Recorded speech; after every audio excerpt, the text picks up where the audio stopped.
Welcome on into the show, everybody. It is episode 36, season 8 here on the Hooper's Log for May 24th, 2022, as we are here to talk about really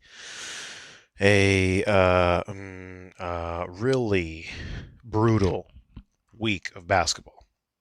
And when I mean brutal, I mean every single game. Outside of, I think it was game 2 or game 3 of the Western Conference Finals, I want to say it was game 2, where every single game has been non entertaining. There has been no incentive to associate your time management to the sport. There's been no real drive to sit back and talk about the game or to be involved with the game in any manner. And it's really, really, really not just frustrating, but peak NBA's nightmare edition version of what they don't want to see ever in their peak time of the year. I have been one to praise and, you know, you know, overwhelm and bloviate and exhaust the fact that May basketball is the best basketball. This level of incompetent effort on both sides of the basketball court from either team on all levels for each extended amount of time per game is a joke. The Eastern Conference is the perfect example. The Dallas Mavericks are simply going through, the gauntlet with playing the Golden State Warriors, which is fine. It happens. You're not always going to beat a defending, team that's been really the team of the decade in the Golden State Warriors, and they're proving that what's going to happen moving forward is just a formality. Game 4 is a formality. It's a 3-0 series lead for the Warriors. I was 1,000% wrong. I thought it would be a decent series. Everything we've seen is the evolution of Jordan Poole. Everything else we've seen is Andrew Wiggins coming into the number 1 pick form that he should have been 8 years ago. We're looking at a lot of maturation, matriculation, growth, development, change, and really dominance by the Warriors that they showed when they had their time in the mid 2010s. And it's exciting from multiple levels because from a historical perspective, it's very interesting to see them evolve as a big three. I think them overall and what they're doing as a unit is incredibly impressive. It's exciting to watch again, and it's different. It's different, a different style of basketball, and it's adapted with the time, which is heavily, heavily, heavily impressive with where the league is right now and with how different the league is than it was back then. In 2015 when they won the championship, their first championship, the league is so different now compared to when it was then. And that was really the beginning of the evolution of what the game looks like now, which, frankly, from an in-depth, intuitive perspective, is not in the same ballpark as it was at that point. That's not me sitting here being, get off my lawn guy or old man yelling at cloud. No, that's not what this is. This is just the nature of the beast. Teams are so efficient now. Teams are so good. Athletes are so much better. And really everybody's so much smarter, and really the style of the game and how it's evolved from a physical intensity driven type basketball game. The referees have essentially eliminated that from every single aspect of the game, and with where they want the game to go to and with where the players become their most efficient, they've turned the game to directly black and white regarding threes and layups, and guys don't settle for mid-rangers anymore, and if they do, it's for just a quick little, pick me up on a guy came in and sprinted in on a three-point contest. I'm just going to settle for this mid-range real quick. But for the most part, guys just try to get threes and get layups. There's no in between anymore from what I've seen in these series, from all the highlights I watch, from all the, the minutes of basketball that I watch off and on during games, with kids and, really with other things going on in my life that I tune into. It's not the same level of basketball, but you have to give the credit to the Golden State Warriors. They're going to go to the NBA Finals. They're going to go for the sixth time in 9 years, which is absolutely remarkable. Six times, yeah, 9 years, right?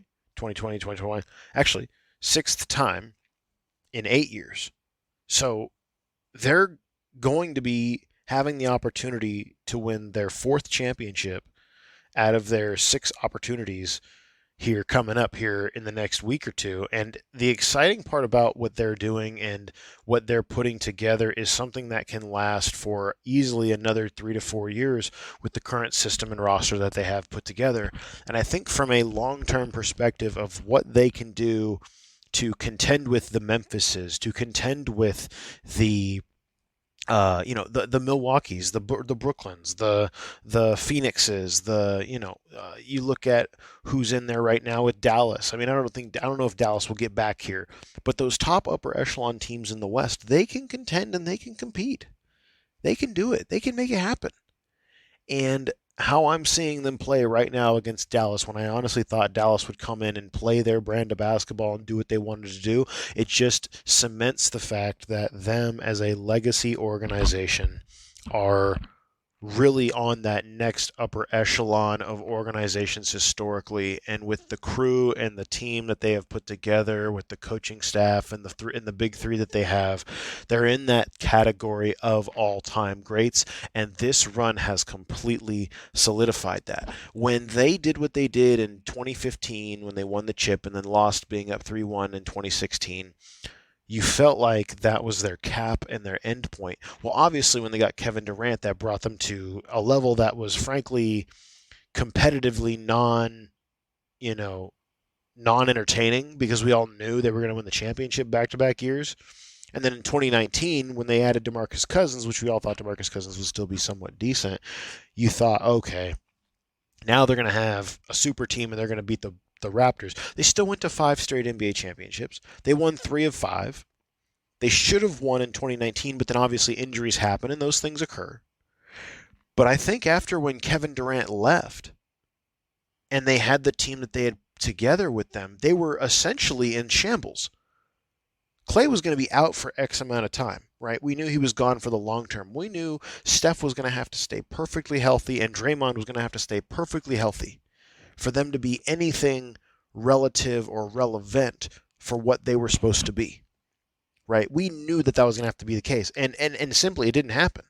Clay was out. Steph was injured big time in the COVID year, 1920, that year.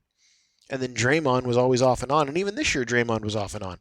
But you have to give credit for, even though Phoenix didn't make it far, even though Memphis, they had to play Memphis in the second round, which they beat Memphis, fair and square. They have done what they have needed to do to get back to the prominence of what they did before they took that, upper echelon step with Kevin Durant, which says everything about the organization, the coaching staff, the big three. Everything about everybody on that organization is something that you look at and you say, this is why they are an all-time group. You thought the 5 straight NBA championships that they went to were something that you could say, okay, well, Kevin Durant obviously helped with that. That was why they went to 3 of those 5, right? Because before the 2 years where even when they went 73-9, you sit there and said, these are kind of fluky, these are great teams, but they're not an all-time legacy team. They're not the 90s Bulls. They're not the early 2010s Miami Heat. They're not going to be on that upper echelon because they weren't organic or more. I mean, that the Heat weren't organic, but you know what I mean? They weren't as set in what they were. They were kind of put together on a fool's gold with a great, great, great player in Kevin Durant, and it didn't feel like the way it should for most teams, right? They didn't feel like a long-term fix. They felt kind of like they were a whole different team with Kevin Durant implemented. They never felt like they were the original unit that they were in 2014, 2015, and 2015, 2016. You never thought they were different. But then you saw them disappear and you said that was why they weren't going to be good, because KD left. 2 years later, in one of the, let's be honest, hardest times in American history, they found a way to overcome all of that with a new roster and injuries and everything and become relevant. And now they're on the precipice of going to a sixth championship in 8 years. You got to tip your cap. You got to tip your cap. As little entertaining as these games have been from an overall perspective, which I'm going to get to in a minute, you've got to tip your cap to the Warriors. They dominated the Mavs in game one. Game two, they came back. This was the game I was talking about. They came back. They were down big for a vast majority of the game until the fourth quarter, when the game was close going into the fourth, and then fourth quarter came and they just took it over. But then in game three, the score is not indicative of how the game ultimately played out. Golden State was up big in the first. Big. I mean, they were up gigantic. They were up what? What was the big lead? They had a 19 to 7 lead. And yeah, they were only up 21-14. And then going into the second quarter, it was cut closer to 25-22. And the Mavs took the lead at one point, but then when they got into the third, you saw the old school Warriors come afoot. The dominance that they put together late in that ball game, especially in the second half. That third quarter was absolutely magical. That was old school Golden State Warrior basketball. They were up 78-68 going into the fourth, and then in the fourth quarter, they just kind of held it together and stayed firm and stayed even keel, and they did what they needed to do. Steph Curry, for the most part in this series, has been fantastic. 31 points, 11 assists in the last game that he played. You know, you go back with Sunday night. You go back to Friday when they played as well.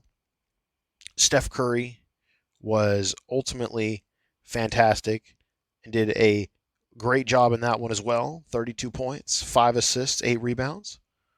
Kevon Looney had 21 points and 12 rebounds. He was a huge assist point in that. And again, Jordan Poole, 23 points. This was game 2. Game 1 on Wednesday, the Warriors won 112-87. But again, Stephen Curry carried the load. 21 points, 12 rebounds, 4 assists. And when you watch the flow of the game, you never felt like he was ultimately taking over and doing everything he needed to do to be the dominant factor for that unit. It shows in the box score. But when you watch the entirety of the team, again, seven players in double figures in game 1. That's going to win you championships. Game 2, you look at the double figure stats again. Again, six guys in double figures. 2 guys off the bench, Otto Porter and Jordan Poole. And then you go to Sunday's game where they won 109-100. Again, a lot closer than the game really appeared. Again, 5 guys in double figures. And Kevon Looney almost had a double-double. There are some instances, and they let Luka do what he wants. I mean, Luka's going off in this series. He's going like 40 points, 35, etc. But the interesting thing that Golden State's doing to stifle the Mavericks is they're really letting Luka do whatever he wants, but defensively they're all winning their matchups. That's what's changing the entirety of this entire series. Because Dallas, when they beat Phoenix, they were dominating all of their matchups in every single facet. Now what's going on is Dallas is having no shot to have any kind of chance to do anything on the offensive side of the floor that they want to do from a role player perspective. They can't get their guys rolling like they did against the Phoenix Suns. That's where the issue lies in. That's why Dallas is struggling so hard. They're getting it going at times in games. You can see it when you're watching the games themselves. You can see Dallas trying to get things going. But every time that championship DNA kicks in and you see the Golden State Warriors put that second gear in, and the next thing you know, they're off and running, they go on a quick run, and then they kind of hold their own and do what they need to do to win. That's what champions do. And Golden State is putting together that championship quality mentality against the Dallas Mavericks. For all intents and purposes, it's been 3 games. Golden State's up 3-0. They played tonight. I would anticipate the series will potentially end tonight. If not, Dallas will probably win 1. And they'll go back to Golden State, and Golden State will win it in 5. But nonetheless, Golden State has done exactly what all of the pundits thought they would be, which is the heavy favorite to win the title now.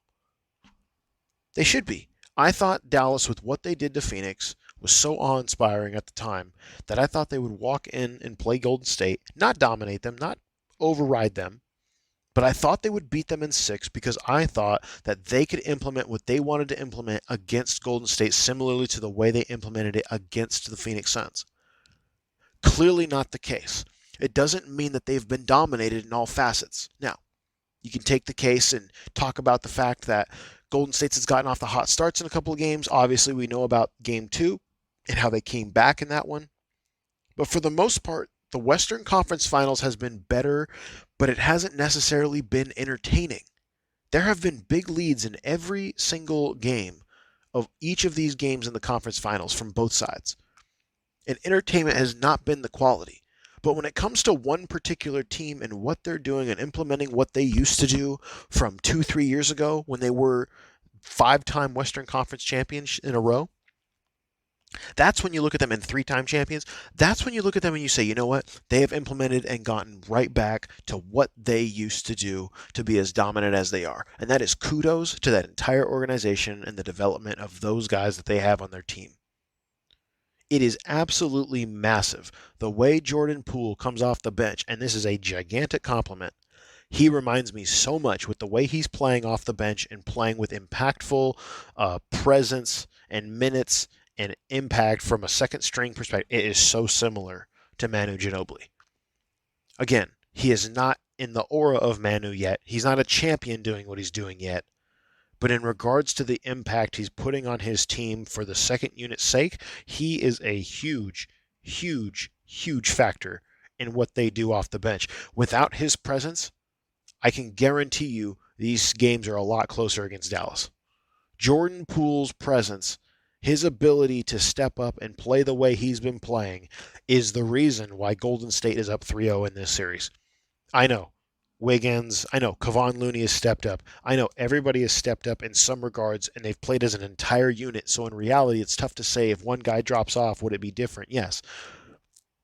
But I think really when you watch the maturation of Jordan Poole, it is a really, really, really big thing for them as a unit and them as a developing team to see where they want to go moving forward. And it is impactful beyond belief because if he can play like this for the next X amount of years, for them to be successful, they might win another 1 or 2 championships after this. And you might be talking about Stephen Curry, Klay Thompson, Draymond Green as guys who've won 5-6 championships in their career. And at that point, you talk about them in the same category as a Tim Duncan, as a Manu Ginobili, as a Tony Parker, as a Greg Popovich. You talk about Steve Kerr in the Greg Popovich conversation. Not saying he's the GOAT coach, but he's in that conversation of, wow, he might be in those, that top 10, top 5 category or conversation of head coaches ever, because this ability to grapple and grow and change and develop this circumstance altogether is what is going to change and develop and grow them into an ultimate title contender in the future with their current squad, with those guys phasing out. That is how you capitalize and take over the league again, the way they did, 3-4 years ago when they did what they did with Kevin Durant. Now, the entertainment factor in this entire thing has been the really only real question mark for me from an overall average fan perspective. The Eastern Conference Finals, yes, Miami won the first game 118-107. Go back and look at the actual plays and how it played out. Boston started the game up big, right? And then all of a sudden, going into the third quarter, Miami did what they did, but the game ended in an absolute blowout. You can say, okay, well, Miami and Boston and, 1 and 2 and da-da-da-da. Well, the second half of game 1 was a joke. Miami came out and absolutely obliterated Boston in the second half. And from an eye candy watching the game perspective, it was not that entertaining. Was it good? Was it fun? Was it 1 versus 2? Yes. But every game since then, Thursday was Boston 127-102. The game was never close. Yes, early in the first quarter there was some entertainment, but after that, Boston was up 30 the rest of the game. They only won by 25, Chris. Well, they were up by 30 the vast majority of the rest of that game from the second quarter on. Go into Saturday night when they played. Yes, Miami won 109 to 103. Not indicative of the entire game. Miami was up 30 for a vast majority of that game, and they were up huge in the first quarter. Huge. I mean, they got off to like a 14, 18 to 6 lead halfway through the first quarter. 20 to 6 lead. 24 to 7.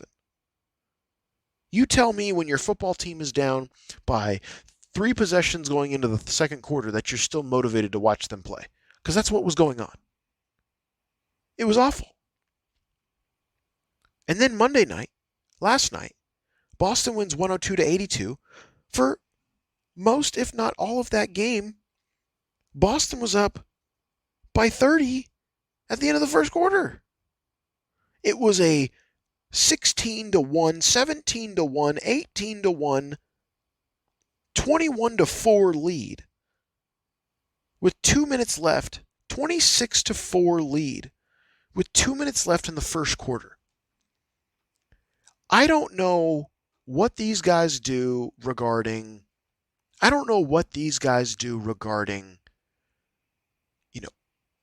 pregame, postgame, messages sent, listening. I don't know what they do. They're tied 2-2. I hope Game 5 is a different conversation. But this Game 4, 3, 2, outside of Game 1, even Game 1 was tough to watch. This entire conference finals, from an entirety perspective, has been what the NBA could consider potentially a nightmare scenario from a long-term entertainment perspective. Fortunately, their TV deal's up here soon. So maybe they don't have to grapple the kind of money that they once did at one point. Maybe they've capped out. Maybe they've topped out at what they ultimately could do. But ultimately, when you look at the situation and the scenario with where the game is going in regards to the lack of ingenuity, the lack of change, the lack of differentiating factors to make the game more interesting and more nuanced, I don't necessarily blame the players in this regard. The way the referees call the game, the way the referees enforce, violence slash fouls slash, policing the game. There's not enough ingenuity because teams, all they want to do is be as efficient as possible. And who blames them? Shooting threes and getting layups. That's as efficient as you can get. Nobody's really making the extra passes the way they used to because teams are so athletic now. Teams are so good now athletically that the game is way more individualized than it used to be, not because they don't have the ingenuity and the ability, but because guys are so fast and so quick and so long and just athletically different. The game's evolving. And for some reason, the game is not, rules and circumstances and everything are not changing with the game fast enough. And when I'm sitting there and I'm watching a game where it's 20-4 with 2 minutes left in the first, and I'm like, well, what am I doing here? Why am I watching this? And I know you're doing the same thing. You have to start looking at other sports and all the things that they're changing. Look at the sport of football. How many rules have they changed in X amount of years? Look at the sport of baseball and what they're doing, their own evolution here over the last 2-3 years. And they're only going to do more so here over the next year or so. The games are evolving. The sports are evolving to not just the human nature and the human body, but to the entertainment product. And it is tough to sit here and watch the NBA go from a sport that was so well nuanced and well put together to now changing to a point where it's almost been perfected and it now turns into almost like a dart throwing contest. You start making your shots, you go up 12 points in the matter of a blink of an eye. Within 10 minutes, it's 12-1, 12-2.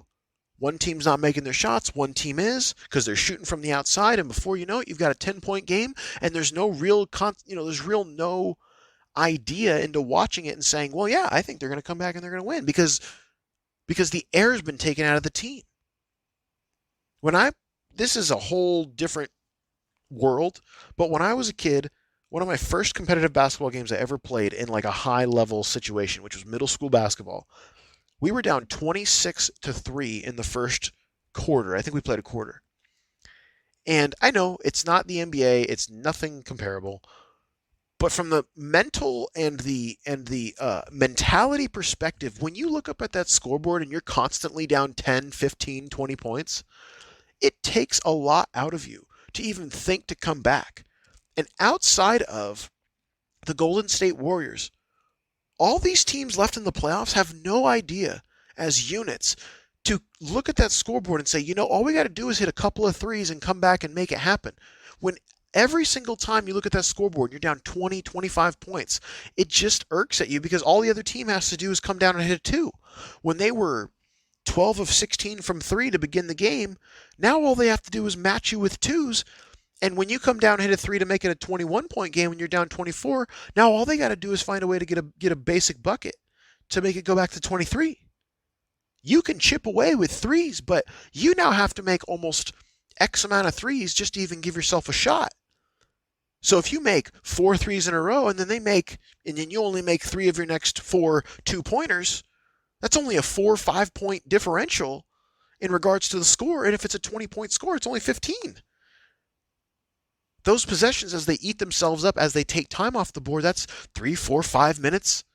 That's half a quarter. You're getting to a point where you're talking about half a quarter. If you're up 20 and the other team is taking their time down the court and scoring 2 when they're trying to score 3 or whatever, and before you know it, you get frustrated and it balloons back up to a 26, 27-point lead.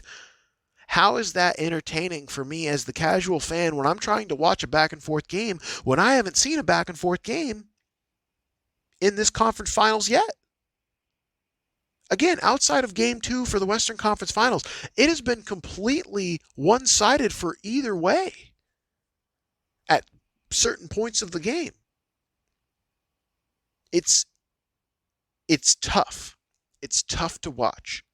Some years are like this. Some time is like this. But the NBA has gone through a situation and a period now for really the last couple years where whether it's the Cleveland Cavaliers and the Golden State Warriors playing X amount of years in a row, whether it's the super teams that absolutely dominated the league, whether it's the massive inflation of in regards to contracts in the league for guys that aren't even worth the money that they're making and they just completely disappear. And then on top of that, you've got teams that come in that are perfecting their craft and playing fine-tuned and doing everything that they can to a perfect tee.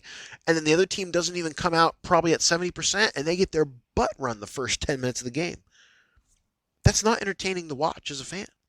The league has to do something to change this availability for an entertaining product to stay entertaining. Hoops time management in regards to your ability to invest in what you're watching can be deemed in a highlight package of 10 to 15 minutes. This entire conference finals to this point, to the time this show has been released, on Tuesday, May 24th, 2022, has basically been an entire series of YouTube highlight clips for 10 minutes. If you watch the highlights of each of these games, you would think, wow, what am I missing? Why am I missing this? You're not missing anything. For a vast majority of this conference finals, these games have been beyond difficult to watch. They have been the epitome of what the league does not want to have happen.